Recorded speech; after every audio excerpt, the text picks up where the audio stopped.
Who's here from the transportation meeting this morning? Transportation, we've got Department of Housing. There's somebody on the call called TPCC staff. I was going to rename him. Colin Woodrow is supposed to be presenting.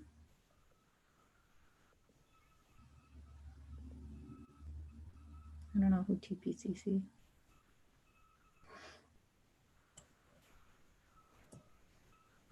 From what Karen Gazvoda tells me, she and Colin will be doing the joint presentation potentially. Colin, are you on a transportation computer that might be identified as TPCC staff in the meeting? I don't know if that's Colin or not, but I am here.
Marty or Marianne, I'm looking at the manage participants column on the right-hand side, and I only see about 5 or 6 people, and then the Zoom group chat is the rest of the column, and I'd like to be able to see everybody. And does anyone know what I should do to change that graphic? I can close. Well, wait. If you, Gwen, I think the chat might be a toggle. Like if you click chat, the chat will go away, or do you need the chat? Yeah, actually, I just did that. If someone puts something on chat, then it'll pop up and I will see it, I assume. I don't know, actually. Send me. If you've got the chat, Yes. oh, there, Sandra just did it. Yes, you'll see a flash in the bottom window. Got it. Okay. All right. How many? We have 1, 2, 10. I'm going to wait 1 more minute in case anyone is still coming in. Madam Chair, we are streaming on eScribe. Thank you. Ready when you are. Excellent.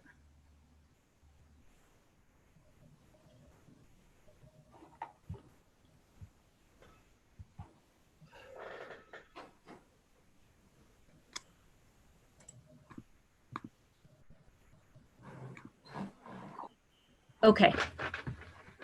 I feel like I should have something to. Good morning. I want to call the City of Missoula Finance and Administration Committee meeting to order. It's May 27th, 2020. We are streaming live this morning, and this is a meeting that is being held virtually. All of the committee members are attending from a remote location. Since we are not in our chambers, but due to the pandemic, we are doing this remotely. We are taking public comment a little bit differently. And what you need to do is call in, and we are posting that public comment info right now. You need to call in and we will answer your phone call. You'll be put on hold and then we will have you come on into the meeting and give your public comment. I want to let you know that there is a delay. If you're watching this on your screen at home or on whatever device, there is a delay. So please turn that off once you call in and you're put on hold. So that way, when we let you into the meeting, you can start talking as soon as possible. Telephone number to call in is 253-215-8782. Meeting ID is 960-049-3694. And if you're on a landline, you can call 877-853-5257. And again, it is the same meeting ID. I'll say that again, 960-049-3694. So at the beginning of the meeting, I'll take public comment on items not on the agenda. We also have 2 agenda items, and I will be looking for public comment. The timing is always a little bit awkward, so if I see you, we'll try and get you into the meeting to comment on that, so don't hesitate to call in. I will do roll call while the public comment info is posted. I'm just going to do an oral roll call and then we'll get going with the meeting. Anderson. Here. Thanks. Becerra. I think Becerra is not yet. Wait, she's coming right now. I'll admit her. And Becerra is present at the meeting. Contos. Here. Harp. Present. Hess. Present. Jones is present. Merritt. Present. Ramos. Present. Cheryl. Present. Vasika. Present. Von Lossberg. Present. And West. Present. Thank you. I think we have a full house this morning. I did not see minutes to approve that were attached, so we will just go forward. Is there any public comment on items not on the agenda at this point? I'll give it a few seconds. Please call in, and if you are later in the meeting, we'll still take that public comment.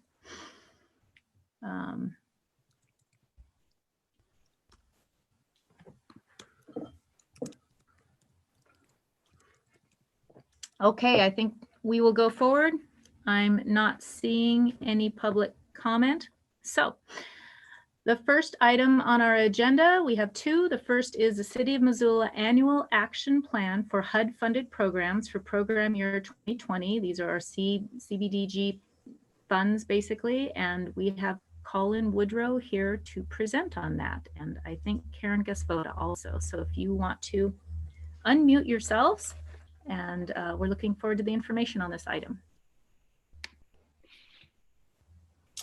Good morning. Karen, Karen's kicking us off. Thanks, Colin. Can you hear me too? Yes, we can. Okay. Good morning. Good morning. So I will start with our first slide here. You're seeing our first slide and hearing me, okay? Yes? I'm not Okay. seeing this slide. You're not seeing the slideshow? Yeah, Karen, I think you just need to share if you can share your screen. Right next to the chat, yeah. There we go. Now, do you see it? Yes, thank you. Okay. So I am Karen Gasvoda. I'm a grants administrator with the Office of Housing and Community Development. Colin Woodrow too, grants administrator 3 with the office is here.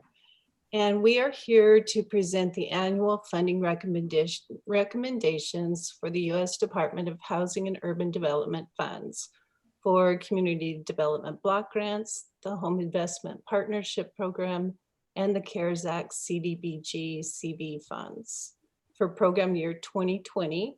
And that runs from July 1st, 2020 through June 30th, 2021.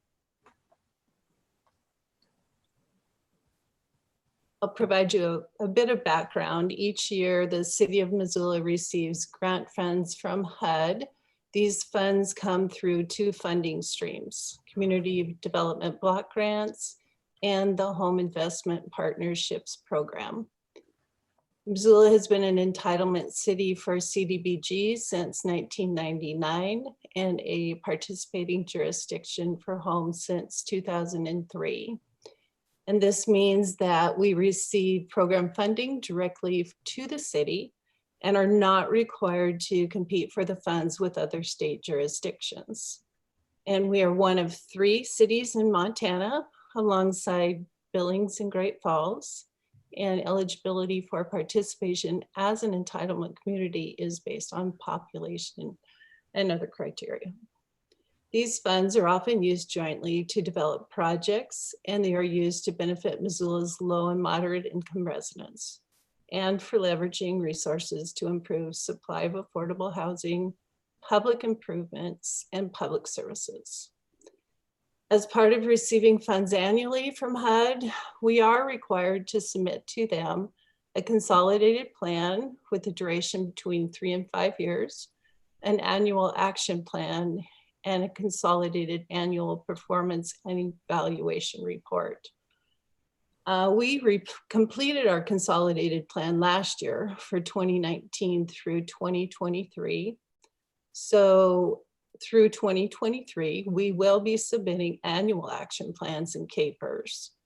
And the annual action plan describes how home and CDBG funds will be invested to address housing needs and non-housing community development needs in the coming year. The Community Development Block Grant Program began in 1974, and the Home Investment Partnership Program began in 1990. And as I mentioned, Missoula began operating those funding sources in 1999 and 2003, respectively. The Community Development Block Grant's primary purpose is the development of viable urban communities by providing decent housing, a suitable living environment, and expecting economic opportunities, principally for low to moderate income individuals. The funds can be used locally on acquisition of real property, relocation and demolition, rehabilitation of residential and non-residential structures, economic development, public services, and administration and planning. HOME's primary purpose is to support affordable housing opportunities for low to moderate income households. And these funds can be used for homebuyer activities, homeowner rehabilitation, rental housing, tenant-based rental assistance, admin and planning, and there is a 15% set aside for community housing development organizations. And Missoula has 2 strong CHODOs in our community, which are Homeward and North Missoula Community Development Corporation. Missoula's grant funding process for these funds is competitive and is awarded to projects that can address local and federal objectives, which include expanding the supply of housing available to low-income families and individuals, eliminating blight, or meeting urgent community development needs.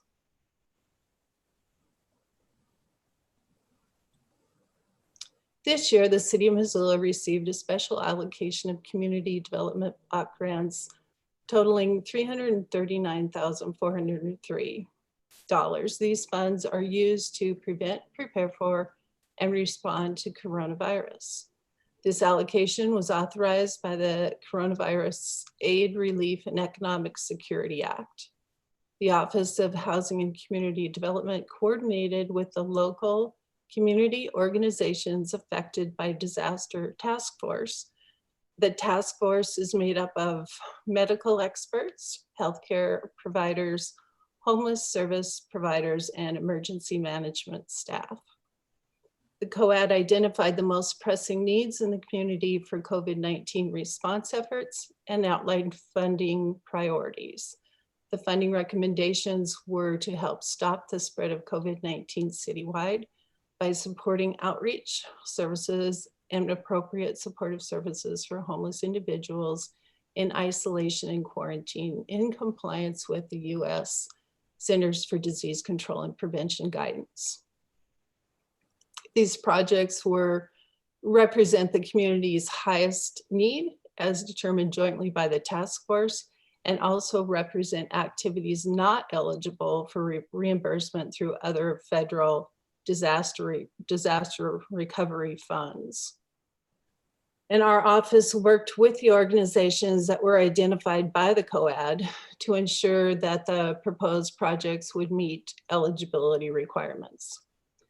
The organizations submitted applications and budgets, and we did an internal duplication of benefits review that included a funding matrix and verification of funding sources. So now Colin will talk about our timeline. Yeah, thank you. All right, our annual action plan timeline is laid out here. We have a very transparent, clear system that has been lauded by HUD, our regional office, for its openness and its ease of use. We use a pre-application and an application workshop to ensure that all potential interested parties are well informed of what our con plan goals are, what we can use CDBG and what we can use home funds for. This year, as you look through, we get down, obviously, the COAD funding, the CDBG CV funds came about in the middle of our action, towards the tail end of our action plan timeline. HUD provided some waivers. I know Karen mentioned and explained the COVID funds. We have included that process. We had to kind of fast forward that process and implement that as quickly as possible with urgency and the intent of getting the money deployed in the community to be effective and help Missoula. So that's the timeline. And right now, obviously, we're at the point looking for City Council approval before we get approval through HUD. Thanks, Karen. Colin, if you go back to that slide for a second, at the bottom it says program year 2018. Is that supposed to be 2020? There should be a 2020. If there's Okay. if you see an 18, our apology. Okay, just wanted to clarify it for the record. Thanks. Councilman. Our community survey responses, one of the pieces about this process is we have a citizen participation plan, our CPP, which requires that we have community engagement. And we do that through open houses, public meetings, working with the community and holding meetings, as well as a community survey. This community survey had an incredible increase in its participation from the previous years. This lets you just know which neighborhoods or outside of the city had the highest participation rates. And so we're seeing an increase of participation, and we are excited with Engage Missoula that we'll actually potentially see a larger increase of data collection and public input. Thanks, Karen. The top priorities for housing initiatives really come down to construction of new homes that are affordable for Missoulians. That is overwhelmingly the top priority that is identified annually. We've seen that for the last series of years, the last 4 years at least. And that we're also seeing that you'll see the financial rental assistance, down payment assistance, resources for homeowners, like homeowner rehab. Council ANF, this committee a few weeks ago approved a contract with HRC to do so, and homelessness also round out the top 5 priorities. Thanks. So this graph is compiled with Census ACS data and the Missoula Organization of Realtors annual reports. I think what this demonstrates is that there is still high need and an increasing need for more federal funds and local engagement around housing. So those address our comp plan goals of home ownership and affordable rental housing. What we see here is just between 2018 and 2019, a large $25,000 increase in the median home price sale. And what you'll see in the blue boxes are the median family income needed to purchase that home. So we're seeing rather stagnant median incomes while we're having rising home prices, and the demand, the means needed to afford those homes is increasing. So we're seeing increased pressure, and obviously that's going to affect across the market, but significantly a majority of Missoulians will feel this.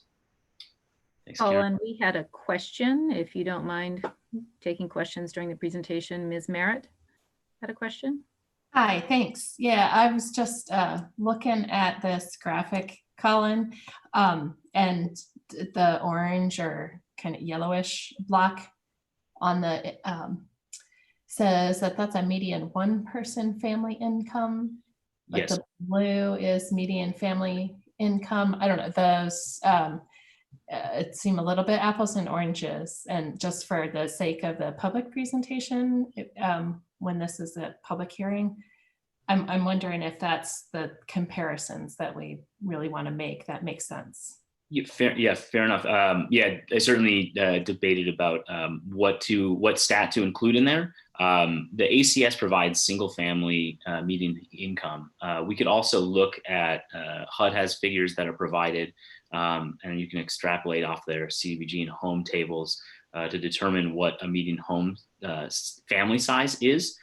So the question here would be, what would be the median family size we would prefer to use?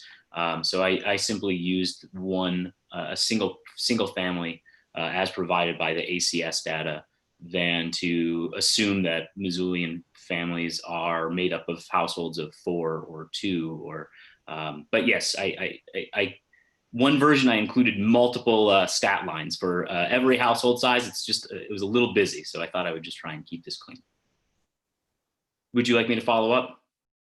Yeah, well, I guess if it might make more sense to me, and you know, that we have a 4-person family as the basis of comparison when we're talking about buying a home.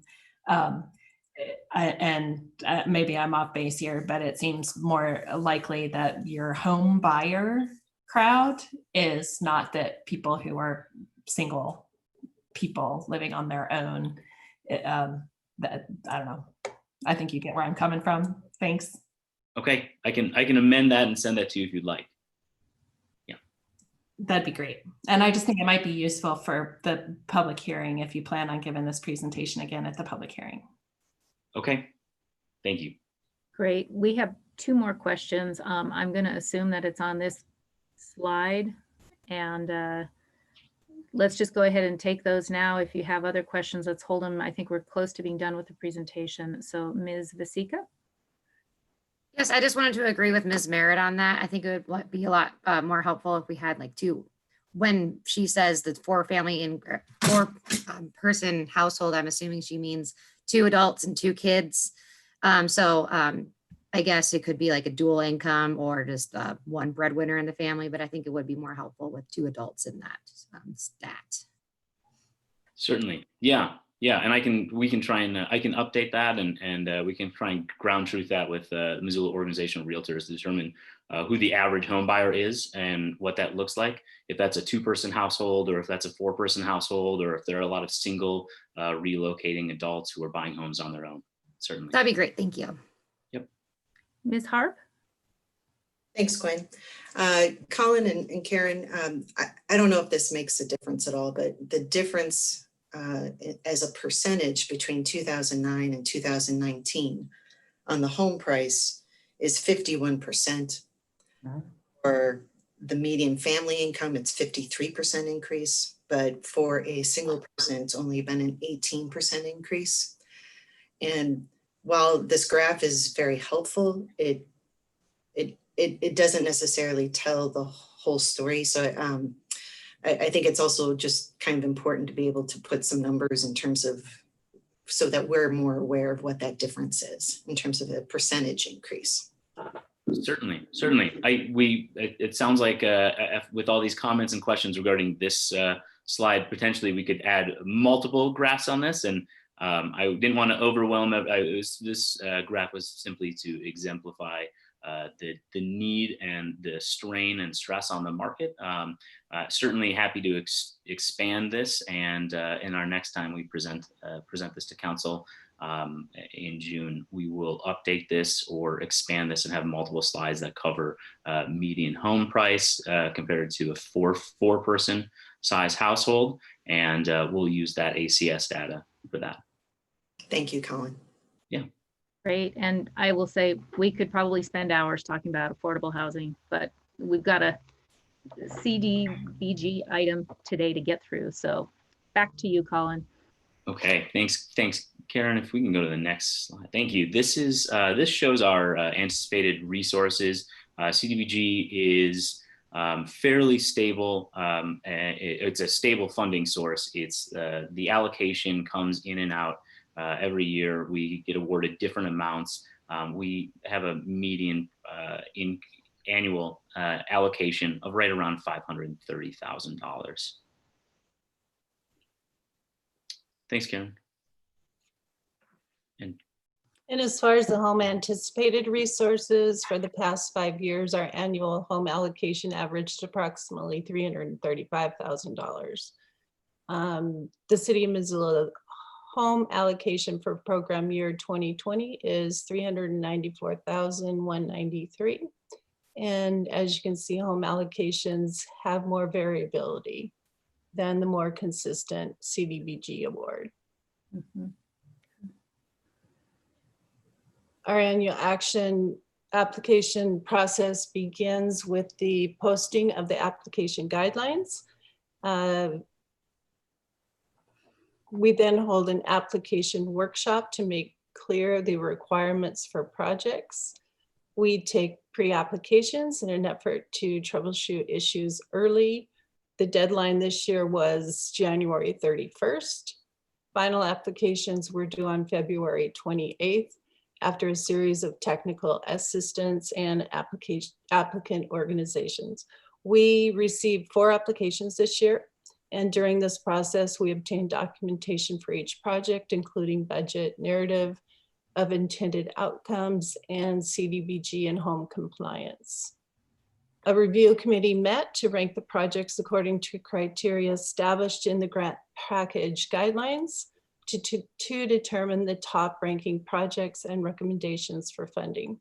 Scoring criteria is a mix of quantitative and qualitative components, and scores are averaged across the review team's scoring. The projects recommended for funding address the 4 goals in the City of Missoula's Consolidated Plan 2019 to 2023. And goal number 1, rental housing. The city will work to increase and preserve the supply of safe, healthy, affordable rental units for extremely low, and moderate income households in Missoula. Homeownership, goal number 2, the city will work to increase homeownership opportunities and preserve existing affordable homeownership stock that is safe and healthy for low, moderate, and middle income households. The homeless, goal number 3, the city will work to expand Missoula's capacity to address homelessness, making it rare, brief, and one time only for those experiencing homelessness in the community. And the goal number 4, planning and administration. The Office of Housing Development will plan annually to ensure we are successfully meeting the first 3 goals identified in this plan. And here are the projects that the selection committee recommends funding with home funds for program year 2020. The first is the Trinity project for $806,000. Funds would be used to support the development of the Trinity apartments. The 202 units are located on 2 sites, Cooley Street and Mullen Road. Trinity will be for residents qualifying between 30 and 70% of the area median income and these funds would be for the Cooley site. The second is one to support our local community housing development organization operating expenses for $19,800. Missoula is fortunate to have those two CHODOs, Homeward and NMCDC. And this one is for Homeward, which has been recognized CHODO in the state level since 1998. At least 15% of home funds must be set aside for specific activities related to the current projects. And these CHODO operating funds are provided for staff development, asset management work on the Trinity project, and efforts to create another small homes project. The Trinity image here on the slide was created by Intrinsic Architecture. And here are the projects that the selection committee recommends funding with CDBG funds for program year 2020. The first is the YWCA's Meadowlark Shelter for $400,000. Funds would be used to construct a fully accessible building providing 31 family housing rooms and 16-room domestic violence shelter. Located centrally within walking distance of schools, grocery stores, public transportation, and employment opportunities. The second one is the North Missoula Community Development Center's Clark Fork Commons for $175,000. Funds would be used to re-roof the Clark Fork Commons, which is a community land trust property, and this will help maintain Missoula's affordable home ownership. I would like to note that the total applications for CDBG funds received during the competitive application round did not exceed the amount of funds on hand to award between project year 20 allocation and prior year funds. And we made the remaining funds available to the COVID response efforts through the process that I mentioned on slide number 4.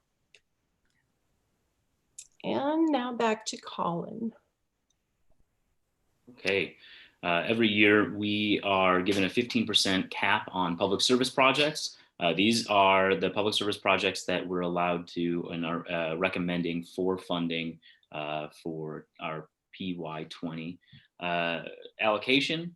Each of these projects is an established project and was funded in PY19. These funding projects include the Poverello Center Retention Specialist.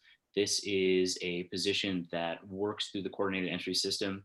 And this position was identified, the gap in that system was identified a few years ago and was able to be funded in 19, both with the city and is recommended again this year for partial funding through the city. Poverello Center Rapid Intake. This position is also serves in that same capacity towards the coordinated entry system and is really used to be the intake to ensure that we are capturing all clients in the high demand space of the Poverello Center. The YWCA ADIS Place, this is a short-term resource that provides a housing voucher and support for women and families fleeing domestic violence and also that are unable to stay at the POV. Homeward, this is the financial renter and home buyer education counseling. This has been established activity for many years. They offer reliable HUD sanctioned HUD licensed counseling to help with eviction prevention, home ownership, renter education, and have been a valued partner in our public service efforts surrounding those comp plan goals. Thanks, Karen. Our CARES Act projects we've recommended are to 3 projects. The COAD identified the 3 priorities, and we were able to, the community was able to find 3 projects that would be eligible and help serve the community. The first is the Missoula City County Health Department. which has requested $82,101 to provide services to unsheltered homeless individuals placed in COVID-19 quarantine and isolation locations.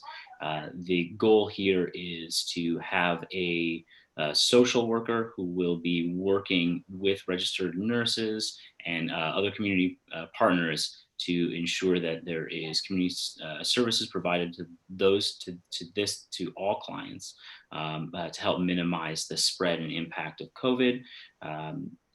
Second project we're recommending is the Poverello Center. This grant is for social distancing, which is part of the COED recommendation. And the idea here is to reduce the impact of that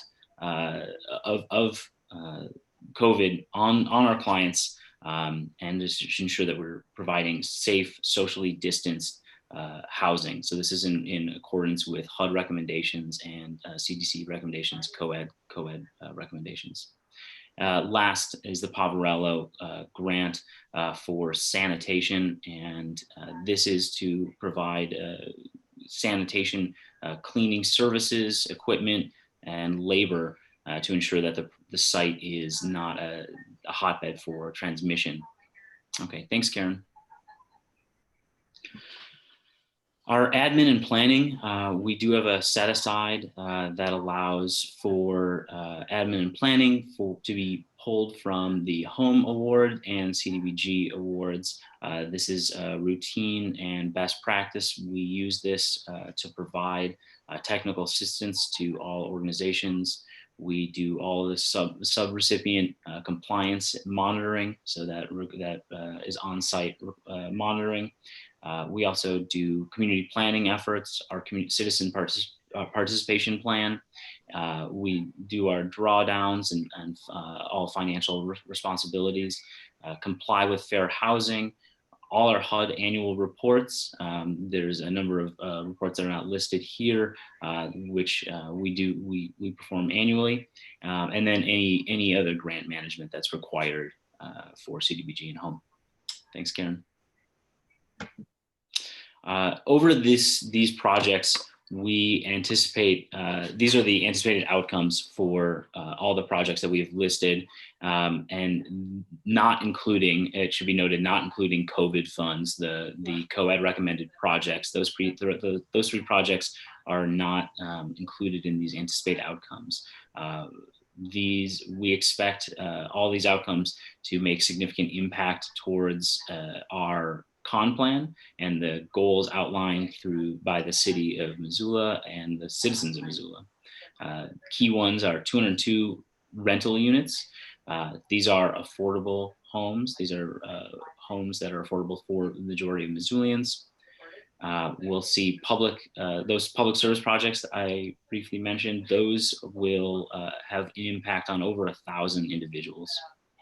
We will see 250 homeless families provided emergency shelter, and 31 family housing and 16 domestic violence shelter rooms. That's the YWCA's Meadowlark project that's being recommended for CDBG. 50 individuals will be provided support and counseling to maintain their housing, rental education. That's through Homeward. 1,300 individuals experiencing homelessness will be connected to resources and services. These are part of those public service programs, rapid intake. 25 existing homes preserved. So the NMCDC is preserving the affordable home ownerships that are held in a community land trust at the Clark Fork Commons. 300 individuals experiencing homeless will provide support due to COVID-19 pandemic. So this is the one component there. And 1,000 individuals will experience a safe sanitary environment with the support of the COED recommended COVID funds for sanitation, supplies, and labor for the Poverello Center. Thanks, Karen. Okay. Thank you both. So first of all, to the committee and the public and staff, I think this committee meeting is going to go a little bit late since it's the only committee meeting we have today. I think we're fine, but I just want to let everyone know we've got another we have another committee agenda item after this that is also quite substantive. So I think we'll go probably until 10 o'clock. And I know that Lee, who's presenting on the second item, can go until 10 o'clock. And thank you for the presentation on this. This is one of our key tools for helping those who have the greatest needs in our community. So I wanted to get all of this information out.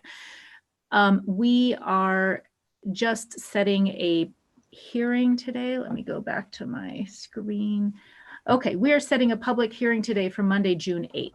So that is the action item in front of us on this. I'd like to entertain a couple of questions and then get this item set for June 8th and then go on to our second item. So if we have, Ms. Harp, did you have your hand up from before or did you have another question? My hand was up from earlier. Okay, so you do not have a question now. Ms. Anderson and then Mr. von Mossberg. Thank you, Madam Chair. I was curious about the, we can talk more about this at the public hearing, but the homeless response via the CARES Fund.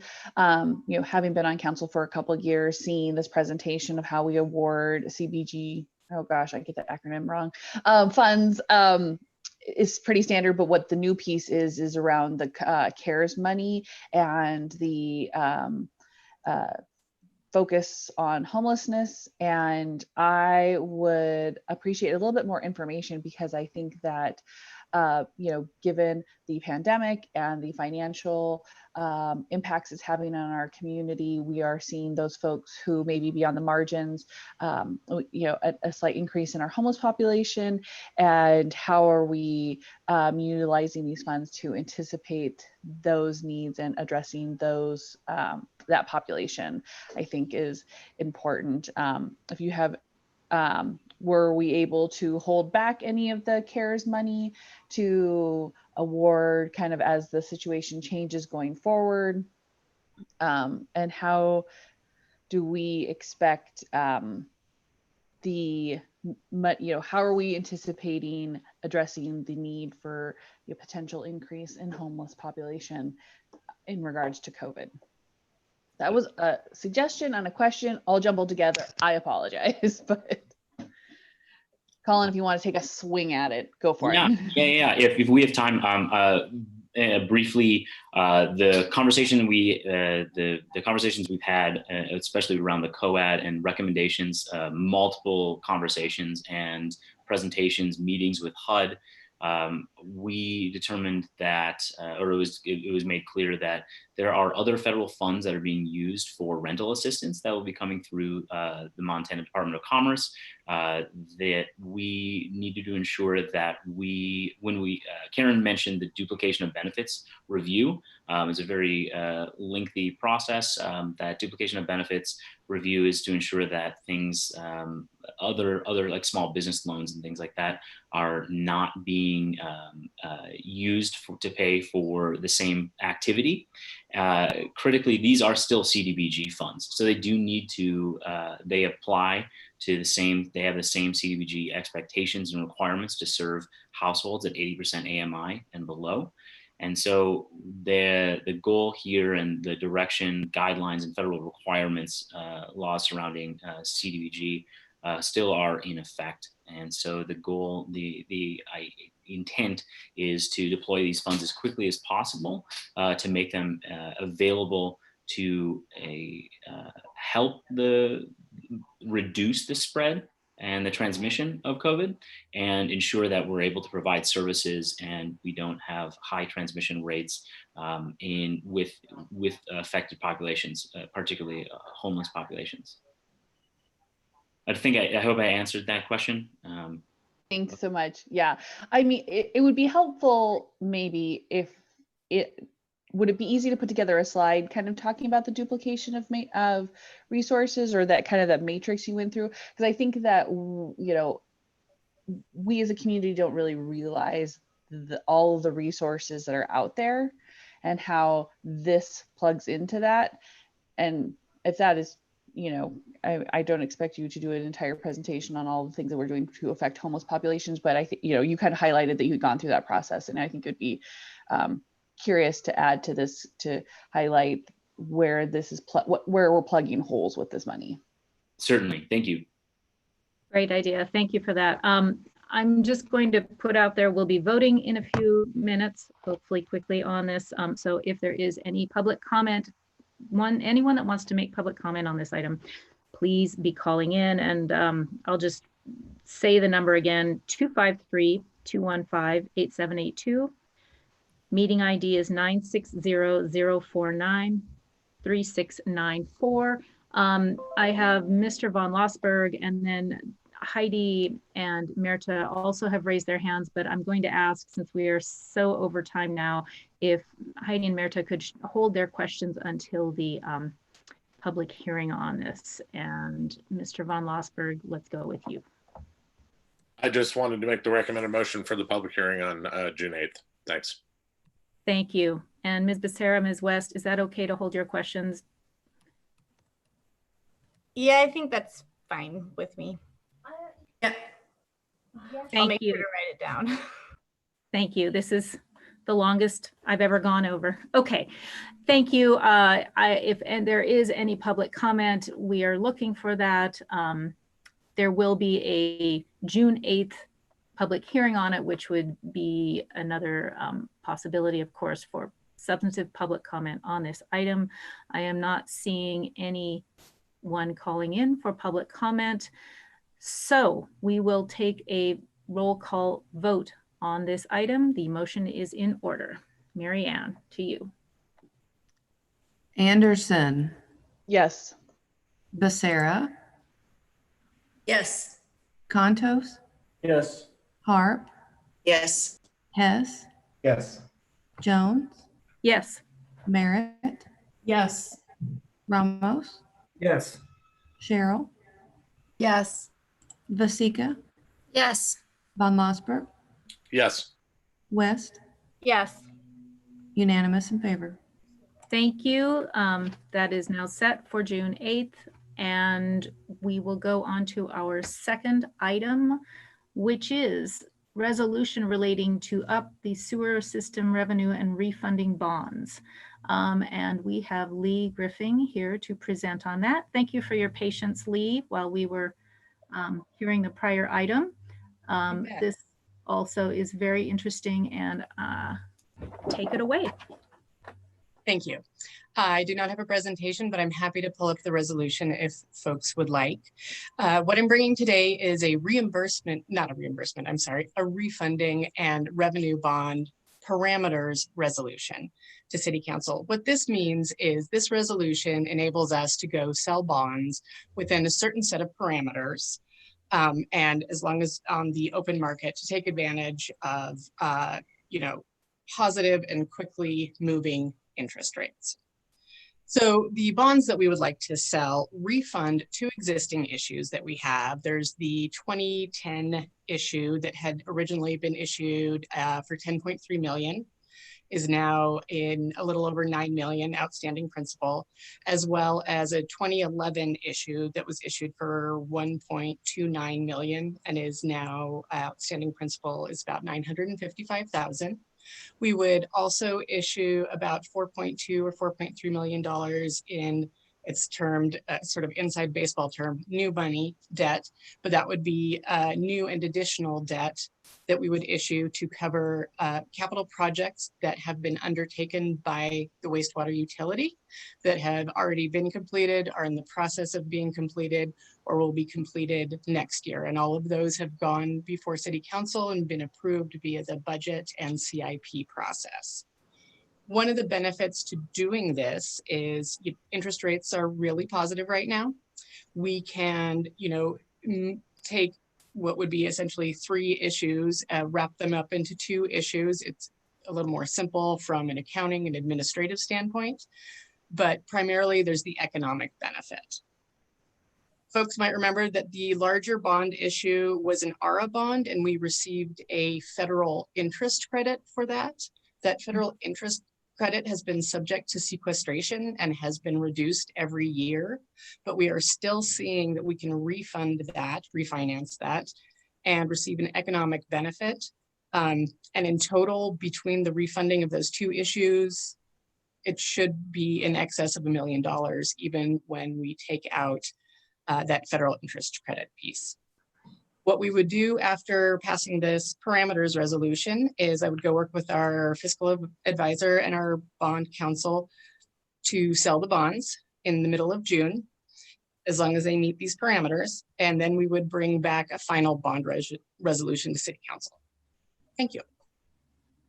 Thanks, Lee. So you will not have those final precise numbers, it sounds like, until the middle of June when you would come back. But in general, this is these will be far more advantageous based on where rates are now, and far more advantageous in the long run to be doing this refunding, basically. Not only based on the fact that the federal credits are lowering every year, but also that there's just a good market out there right now, correct? Yes. Okay, great. Mr. Ramos, I know you have to leave soon and you had your hand up. So did you want to have a comment or question regarding? Thank you, Madam Chair. Just want to state that I'm fully supportive of this. I love seeing this kind of stuff come across our desk. Lee and Dale do a great job at getting the best interest rates possible. This is pretty routine stuff. A lot of municipalities and even corporations are doing this right now. So just wanted to state great job to Lee and Dale and the whole finance department. This is phenomenal. It's going to save the folks in Missoula quite a bit of money in the long run. So thank you. Great. Ms. Anderson? I just had a quick question in regards to, it sounds like we are doing a combo of refinancing old debt and taking on a little bit new. Are we extending the terms of the payment on the old debt? We are not. The larger issue will have the exact same term. The smaller issue will be paid off about 4 years earlier. Great, thank you so much. Ms. Cheryl? So my understanding is the debt from 10 and from 11, those bonds, that's somewhere right around 5% currently, and we could potentially get that, I know we're not locked in and I know things are changing really quickly, but we could potentially get that closer to 2%. Is that correct? That's what we were hoping, somewhere in the range of 2 to 3. So that's great, because running those numbers, that's quite a bit of money. So I commend you on that. I also would like to make the recommended motion. Great. Thank you. That motion is in order. Mr. Von Lossberg. I was also going to make the motion, but Ms. Cheryl took care of that. I appreciate Lee bringing this to us and being poised to take advantage of the environment to do this. So thanks. Great, thank you. If there is any public comment on this item, I will read the phone number off one more time. Phone number to call in for public comment, 253-215-8782. Meeting ID 960-049-3694. Thank you, Marianne. I don't see any other raised hands for comments, and yes, I did want to say this is, we are spending staff spends a lot of time on this. This is a relatively short item in committee, and it'll probably be a relatively short item in our public hearings, but it is a huge game changer in terms of the amount of money that we save. So just wanted to highlight that this is millions, hundreds of thousands of dollars. It makes a huge impact on our enterprise funds with our wastewater. So thank you, Lee, for bringing this. I do not see any public comment coming in, and I don't see any other raised hands. Let me just double check one more time. So we will take a roll call vote on this item. For clarification, Madam Chair, did Mr. Ramos depart the meeting? Yes, thank you for clarifying that. He left at about 5 minutes ago, around 9:50, I think. Or I'm sorry, 9:47.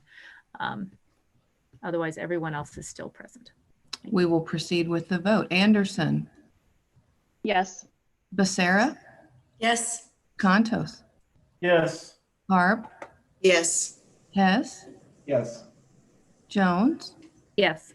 Merritt, Yes. Cheryl, Yes. Vasika, Yes. Von Lossberg, Yes. West. Yes. Unanimous in favor. Thank you. That will go on to the consent agenda. I appreciate everyone's patience as we went over today, but lots of good information coming through. And I am looking forward to the CDBG and home funds presentation at the public meeting on June 8th and more discussion. I'm very excited, especially about the fact that there is some extra money from the CARES Act to help with homeless issues in our community. So thank you, everyone. Have a good day. I'll see you next week. We are adjourned.